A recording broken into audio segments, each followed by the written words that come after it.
Qanday qilib prixoshkani chiroyli qilish mumkin? Birinchi o'rinda eski eshikni olib tashlab, o'rniga atpechatkali zamonaviy eshik o'rnatamiz. Eski narsalarni musorga tashlayveramiz. Ular boshqa bizga kerak bo'lmaydi. Devorga yog'och panel o'rnatamiz va elektr shitini shu panel orqasiga yashiramiz.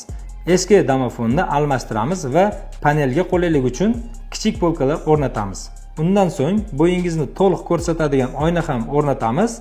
Eski polni o'rniga keramogranitdan topli pol qilamiz. Devordagi aboylar bu uji o'tgan asr.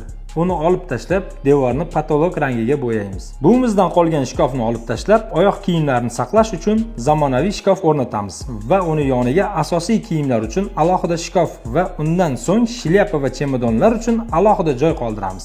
Mehmon kelganda yoki rasmga tushganda noqulaylik bo'lmasligi uchun shkafni polni peregorodka bilan to'samiz.